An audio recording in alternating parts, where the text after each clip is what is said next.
U.S. Arab states urge swift adoption.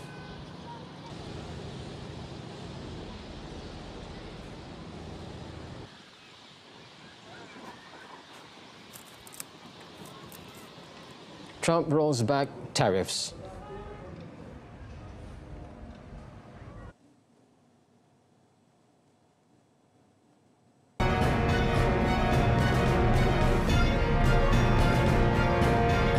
Trump rolls back tariffs.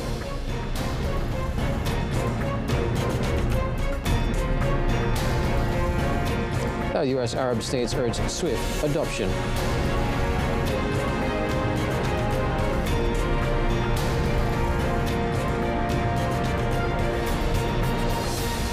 Hello, good afternoon and salam Malaysia Madani. Thanks for joining us. I'm Otto Othman and you're watching World Today. Prime Minister Dato' Seri Anwar Ibrahim welcomed the active role of United States President Donald Trump in helping Thailand and Cambodia reaching a lasting solution to their border issues. Prime Minister stated that they had discussed the latest developments on the border issue between the two neighboring countries with Trump yesterday. Now, in a Facebook post, Dato' Seri Anwar Ibrahim stated that he expressed the readiness of Thailand and Cambodia to continue to choose dialogue and diplomatic efforts as a viable solution. Both countries have withdrawn their troops from the border in line with the approach agreed upon under the Kuala Lumpur Peace Agreement framework. International media reported on Monday that the chief of the Thai Armed Forces announced the suspension of all agreements with Cambodia following the explosion of landmines on the border, further escalating tensions after the July clash. 4 Thai soldiers were reported injured after a PMN-2 landmine exploded during a patrol in Sisaket province, with one losing his right leg. The United States and several Arab and Muslim majority nations have called for the UN Security Council to quickly adopt a U.S. resolution endorsing Donald Trump's peace plan for Gaza. The U.S., Qatar, Egypt, the United Arab Emirates, Saudi Arabia, Indonesia, Pakistan, Jordan and Turkey expressed their joint support for the Security Council resolution currently under consideration. They said they are seeking the measure's swift adoption. Last week, the Americans officially launched the negotiations within the 15-member Security Council on a text that would follow up on a ceasefire in the war between Israel and Hamas and endorse Trump's plan. A draft of the resolution welcomes the establishment of the Board of Peace and Transitional Governing Body of Gaza with a mandate running until the end of 2027. Unlike previous drafts, the latest mentions a possible future Palestinian state. The joint statement comes as Russia circulated a competing draft resolution to Council members that does not authorize the creation of a border of peace. Now, the Russian UN mission said its alternative proposal differed by recognizing the principle of a two-state solution for the Israeli-Palestinian settlement. Heavy rainwater seeped into makeshift tents sheltering displaced families in Gaza City.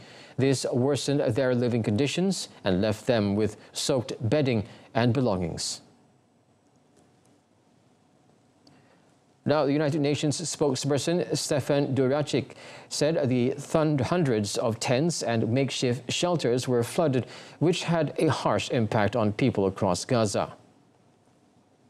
Have rejected 20 weeks have been doing everything possible to lessen the impact of the anticipated rains on the people of Gaza. About 1,000 tents were distributed to families in Deir al-Balah as well as Khan Yunis, and between Sunday and Wednesday, partners provided about 7,000 blankets to more than 1,800 households, some 15,000 tarpaulins to more than 3,700 households, and winter clothing to more than 500 households. That's among other essential items. According to Gaza health authorities, huge swaths of Gaza have been reduced to a wasteland by Israeli bombardment over 2 years that killed some 68,000 people. A new ceasefire took effect on 10th October. On another note, UN spokesperson Stephen Dujarric said UN Secretary-General Antonio Guterres strongly condemns large-scale missile and drone attack by the Russian Federation on several Ukrainian regions. Ukrainian officials said Russia launched a heavy drone and missile attack on Ukraine early on Friday, killing 6 people in Kyiv and 2 more in the south in strikes on energy facilities, apartment buildings, and infrastructure. They are unacceptable wherever they occur and must end immediately. The Secretary General recalls the principle also of the inviolability of diplomatic premises. The Secretary General reiterates his call for a full, immediate, and unconditional ceasefire as a first step towards a just, comprehensive, and sustainable peace in Ukraine, one that fully upholds Ukraine's sovereignty, independence, and territorial integrity within its internationally recognized border, in line with the United Nations Charter, international law, and relevant UN resolutions. Russia's Ministry of Defense stated its troops hit Ukrainian energy facilities and weapons production complex with high-precision weapons to respond to Ukrainian attacks on Russia.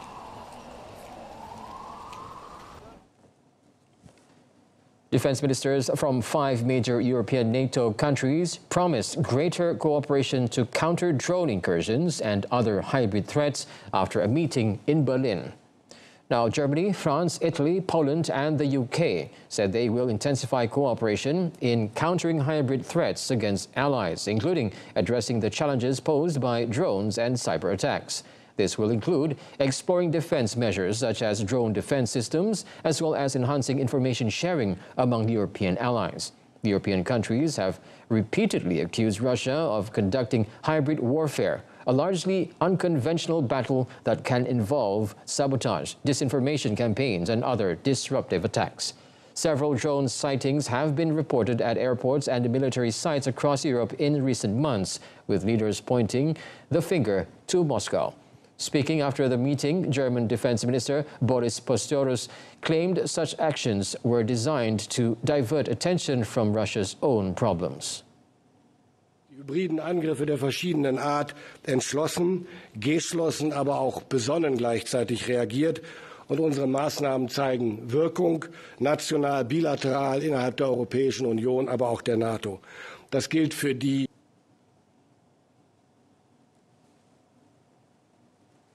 U.S. President Donald Trump signed an order to lower U.S. tariffs on agricultural imports such as beef, bananas, coffee, and tomatoes, as his government comes under pressure from voters grappling with the escalating cost of living. Now, these products are now exempted from his reciprocal tariffs imposed this year to address behavior deemed unfair after the administration considered issues like the U.S. capacity or lack thereof to produce certain goods. But other duties in place will continue to apply. The Trump administration has been stepping up efforts to convince Americans of the economy's strength as affordability concerns emerge as a key issue in this month's elections for New York City mayor and the governors of New Jersey and Virginia. Democrats swept all 3 of those races with an intense focus on cost of living issues. The list of tariff exemptions published Friday also covers other produce such as avocados, coconuts, and pineapples. Among the products targeted are commodities that the United States imports in order to meet domestic demand. The announcement that the United States will slash its tariffs on goods from Switzerland to 15% from a crippling 39% is a true relief for the Swiss and Geneva economy. The Geneva Chamber of Commerce, CCIG, stated the new framework trade agreement includes a pledge by Swiss companies to invest $200 billion into the U.S. by the end of 2028. So, again, a breath of fresh air for the Swiss economy. It is worth remembering that Geneva is the second largest importer at the national level, but also to the US, which is our second trading partner. We're talking about 3.5 billion for Geneva only. Switzerland will grant the U.S. duty-free bilateral tariff quotas on 500 tons of beef, 1,000 tons of bison meat, and 1,500 tons of poultry meat. The 15% tariffs were reasonable at this stage, as it brought Switzerland in line with the European Union. President Donald Trump said that China would buy U.S. soybeans and other farm products, and that Washington and Beijing had talks on the subject on Friday. Trump said he expected the purchases were already underway and would take place before the spring. They're in the process of doing it. We spoke to them today. They're in the process of doing not only a little bit, but they'll be doing a lot of soybean purchase. Do you know when? U.S. farmers are expected to harvest a record large corn crop this year. However, the U.S. Department of Agriculture slightly lowered its forecast for both corn and soybeans on Friday, marking the first official estimates since mid-September.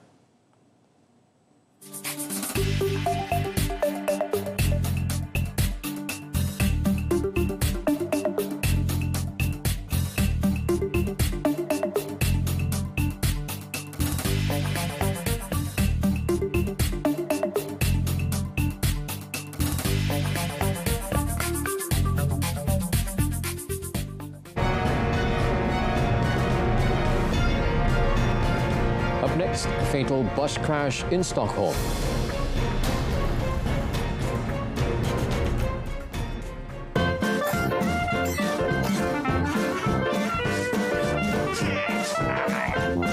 Bersihkan penapis penghawa dingin dan tetapkan 24 darjah Celsius untuk lebih jimat.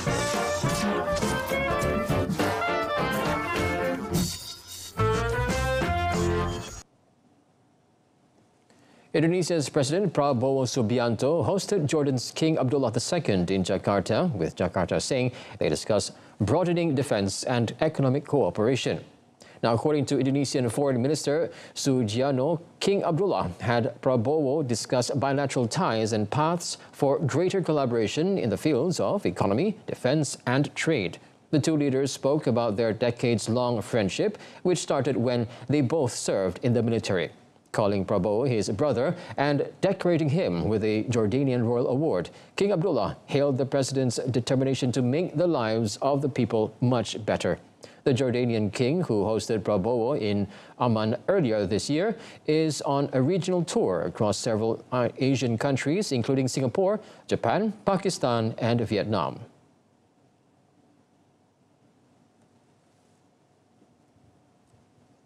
Several people were killed and injured when a bus hit a bus stop in central Stockholm. Swedish police said they had no information pointing to it being an attack.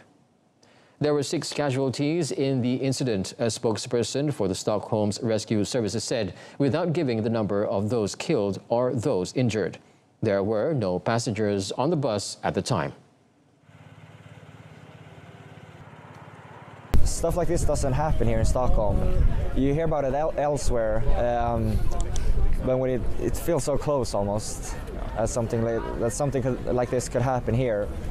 And I just feel for the victims' families. I mean, they're just waiting to get on their bus home, and then that will be the last thing. Yeah. Rescue services and ambulances working at the scene following the incident, and the incident occurred near the Royal Institute of Technology University. French police shot and wounded a knife-wielding man in Montparnasse train station in central Paris. The city prosecutor's office said a passerby was also hit in line of foot by one of the shots fired by police. Now, the prosecutor's office said a police officer shot in the leg the 34-year-old man, who then stabbed himself in the throat. It added he was quickly taken care of by emergency services. The incident had caused panic among commuters and weekend travelers. The man had waved a knife at officers who were waiting for him at Montparnasse as part of an investigation of domestic violence carried out by police in southern suburb of Paris.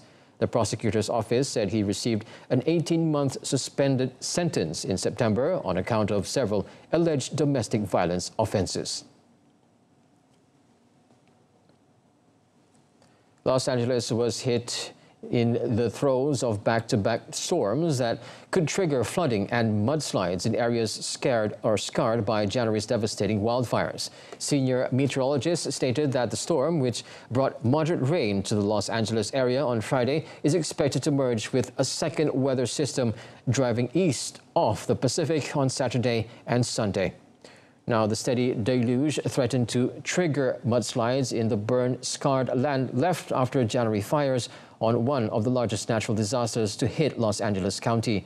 January's Eaton and Palisades fires killed about 30 people and destroyed or damaged more than 16,000 homes and businesses.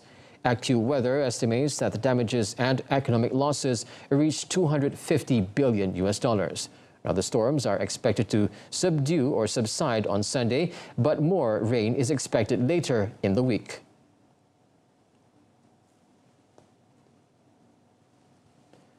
Google has announced changes to its advertising services to avert the risk of a breakup 2 months after Brussels hit the US giant with a massive fine. Now, the European Commission slapped a €2.95 billion antitrust fine on Google for favoring its own services in September, giving the company 60 days to resolve the issues raised. Now, Google said its proposal fully addresses the decision without a disruptive breakup that would harm thousands of European publishers and advertisers who use Google tools to grow their businesses. The plan includes immediate product changes, such as giving publishers the option to set varying minimum prices for different bidders when using Google Ad Manager. To address the EU's accusations to conflict of interest, Google said it would increase the interoperability of its tools for publishers and advertisers. Now, despite agreeing to the ad tech changes, Google said it still disagrees with the EU decision. The European Commission confirmed Google had sent its plan, and Brussels will now assess the commitments.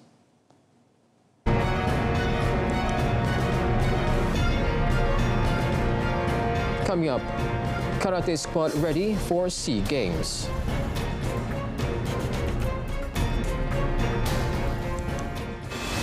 Dari Hanoi ke Kathmandu, semangat juang Harimau Melaya terus menyala. Kali ini, satu lagi misi menanti. Taring tajam, sekali lagi bakal dibenam bagi memburu 3 mata penuh untuk negara. Terus marah ke pentas Asia. Kelayakan Piala Asia AFC 2027. Siaran langsung Nepal bertemu Malaysia. Selasa 18 November 8.30 malam di saluran OK dan Sukan RTM. Juga di RTM Play. National Karate head coach R. Shamindran said his charges are ready to achieve the 3 gold medal mission set by the Malaysian Karate Federation at the 2025 SEA Games in Thailand. Now, he said his mission is to help Malaysia win regardless of his role as a coach or athlete. Saya rasa tak ada beza sebab as a coach kita pergi pun nak menang, as a athlete dia pergi pun nak menang juga. So at the end of the day is a nation interest. It's not personal interest. Siapa-siapa menang goes to Malaysia. Meanwhile, national karate exponent S. Prem Kumar is determined to defend his men's under 55-kilogram kumite gold medal he won at the previous SEA Games in Cambodia. He also expressed hope that he could help Malaysia seize the men's team kumite gold medal they lost previously to Vietnam. Target saya, of course saya nak menang. Of course. Tapi target ni tahun ni kalau dapat individual dengan team, saya mau ambil dua-dua. Untuk as a team senior, kalau semua kategori, kalau boleh. Kalau as a team kita orang, as a saya, for personal opinion, team nak perform well, so the result will follow our performance. The 2025 SEA Games is scheduled from 9th to 20th December and will involve 3 provinces, Bangkok, Chonburi, and Songkhla. In a related development, the national Kabaddi squad aimed to bring home 2 gold medals from the SEA Games in Thailand. National Kabaddi head coach M. Palanyandi expects his men's and women's teams to strike gold in the 3 Stars event involving teams of 3 players per side, which will be making its debut at the biennial games. He added they have been preparing since April, including undergoing a 40-day training stint at 2 locations in India. Fokus kami buat masa ni untuk elakkan kecederaan lah, pasal kita masih lagi training lagi kan. So last minute kita takut apa-apa berlaku kecederaan lah. So far players all very good. Kecederaan setakat ini tak apa, cuma fitness lah, kita continue our fitness lagi first level. Palanyandi also reminded his players to be wary of hosts Thailand, who can dash their hopes of striking gold. Reigning champion Yannick Sinner extended his indoor hardcourt winning streak to 29 matches with a 6-3, 7-6 victory over American Ben Shelton in their dead rubber round-robin match at the ATP Finals in Turin. There was a relaxed atmosphere in the Inalpi Arena, as the Italian had already secured top spot in the Bjorn Borg group and a semi-final against Alex de Minaur today, while Shelton had been eliminated after losing his 2 previous matches. Shelton was broken in the opening and closing games of the first set, unable to take advantage of a breakpoint at 2-1 down, while Sinner was always capable of pulling out an ace at the crucial time, hitting 2 in the 4th game to hold serve. The American put up more fight in the second set, serving to love on 3 occasions, rescuing a match point at 5-4 down and forcing Sinner into a tie-break for the first time in the last 2 editions of the season-ending championships before the Italian sealed the win. Shelton, making his ATP Finals debut, suffered defeats to 2-times winner Alexander Zverev and Canadian Félix Auger-Aliassime in the previous matches.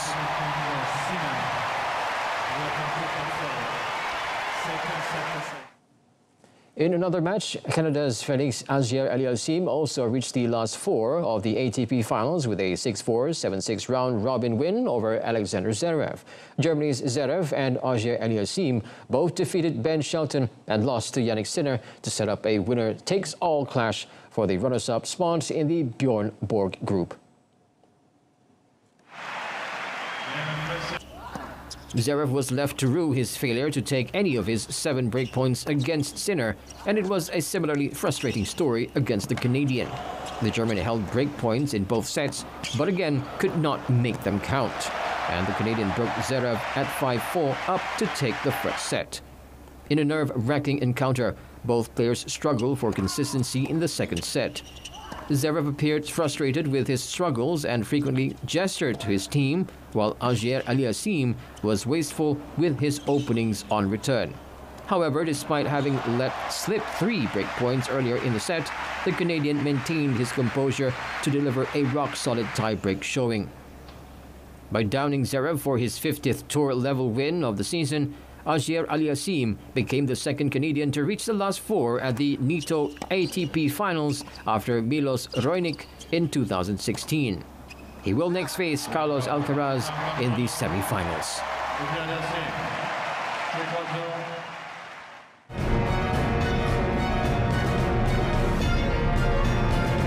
Up next, Team Lab's new Kyoto Museum.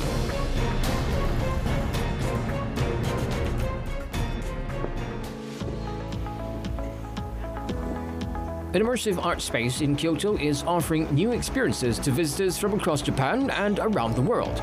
It was designed to dissolve the boundary between the observer and the artwork, as its founder seeks to expand human perceptions. The exhibition, entitled Team Lab Biovortex Kyoto, is the latest and largest permanent museum in the country created by Japan's art collective. It presents more than 50 immersive digital artworks spanning 10,000 square meters. Besides some of Team Lab's signature interactive installations, known for blending art, technology, and nature, a series of new works brings visitors into the scene and become part of the installations. The new venue already attracted a diverse audience, many of whom leave surprised by the emotional intensity and the physical immersion of the experience. For Team Lab, BioVortex represents not only a new chapter in their exploration of digital art, but also a symbolic return to Tokyo, a city where tradition and innovation have long coexisted in harmony.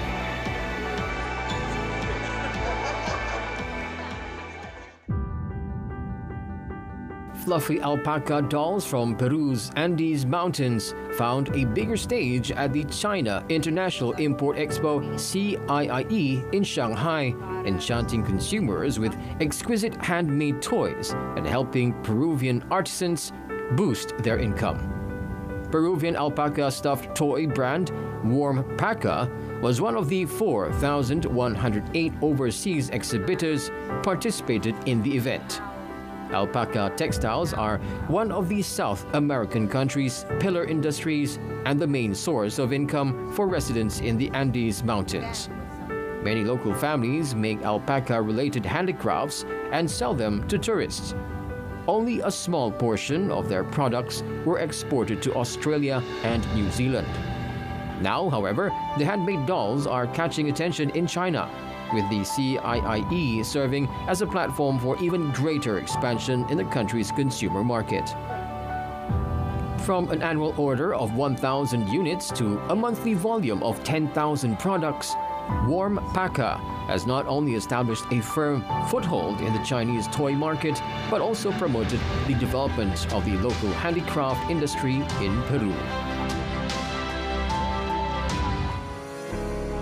A wild dolphin, nicknamed Mimo by the local press, has become a regular visitor in the waters off Venice's St. Mark's Square. It captivated tourists but raised concerns about its safety amid heavy marine traffic. Dolphins are rare visitors to the UNESCO World Heritage Cities Lagoon, though 2 were spotted in March 2021 during COVID-19 restrictions that had reduced boat activity. According to marine biologist Luca Mizan, Mimo is believed to have entered the lagoon in late June. It has been dodging the water buses, taxis, and gondolas in the busy St. Mark's Basin area since last month. Unusually, the dolphin remains near St. Mark's, even when it has fed and appears unfazed by the noise of the boats and crowds. Experts are concerned that Mimo could get injured by a boat propeller and are monitoring its movements. However, they are uncertain about the method to encourage the dolphin to leave the area. The approach of winter, which normally drives away fish, may make the lagoon less attractive for Mimo and encourage it to return to the open sea.